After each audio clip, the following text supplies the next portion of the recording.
So what makes it challenging to build an international business from here? Do Mark and come back? Well, I think there's always challenges. I think anytime something is as far away as even across the country, I mean, you lose a little bit of touch with your customers, your clients, or your staff that are there. But one of the challenges we've had with some of our work in foreign countries is the time zone change. And so having to ask our staff to be on the phone during their child's soccer practice at night or something like that while they're making up the difference being far away is it's a big ask, and thankfully they're committed to doing it. But it poses a challenge for sure. So, what are your challenges for building from here? I would have to say our challenges have been really centered around the fact that our head office is located here in Edmonton. So this is where we have obviously the executive team. This is where we have the corporate management team. And because it's the head office, our biggest challenge, I mean there's been other ones, but our biggest challenge has really been the difficulty in the human resources pool. And I think that we've overcome it. We've done a great job in overcoming it through the fact that we have such a strong culture, which has made us we're certainly an employer of choice in our market, but it has been a challenge.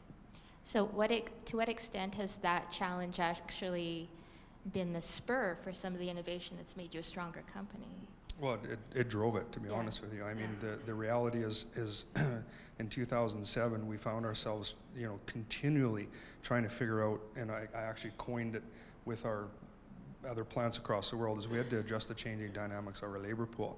And what we found is we actually addressed it not just for the Canadian and the in northern Alberta markets, but we actually noticed similar challenges in China, in Pennsylvania, etc. Of course, not at that time, but in any market that we're in. And so really what it did was it drove my wife and I, my wife's a shareholder in the company as well, to really invest in culture. And it was a long process. It still is an ongoing process, and it will be a process for forever. But it certainly was fueled because of the fact that we knew we had to find a way to attract and keep high-quality people. Right. We'll come back to culture across the borders in a second, but Michele, what makes it challenging to do your business from here? I would echo what Rob said. We had a bit of a different solution for it.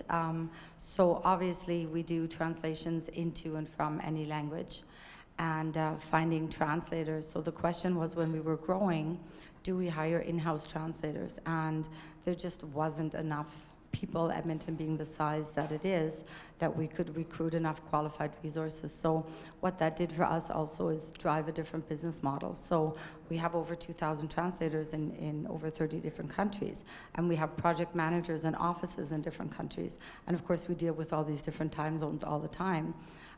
However, I'm actually pretty proud because we've actually managed to set it up in a way that our employees in Edmonton don't actually have to do the overtime. So we've kind of spanned all the time zones. So they just do handovers. So it is a challenge. We've also done quite a few LMOs, bringing project managers over from different countries, specifically Germany, because a large client base is still in Germany. And so yeah, that's the greatest challenge, but I think it's also a very, very unique opportunity to think about what drives bringing employees to your company and what are your values, and to touch a little bit on what Rob said, your company culture to attract them, and also thinking about different solutions and not just looking beyond the local borders and saying, how else can I build this company to drive my mission and what we want to accomplish.